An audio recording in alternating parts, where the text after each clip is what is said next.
सार्थ श्री तुकाराम महाराज गाथा अभंग व अर्थ भाग 83।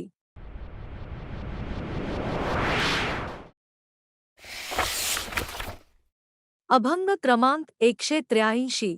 गहू एक जाती परी त्या पाधाणी नासिती एक वर्म जाणावे ते सार कोठे काय थोडे फार ध्रु कमाईच्या सार जाती दाविती प्रकार दोन तुका म्हणे मोल गुणा मिथ्या फिके बोलतील।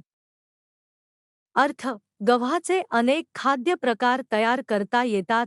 स्वयंपाक करणारी जर सुगरण नसेल तर ती गव्हाचा नाश करेल, म्हणून पदार्थाचे गुणधर्म व त्याच वर्म ओळखून कुशलतेने त्याचा उपयोग करून घ्यावा।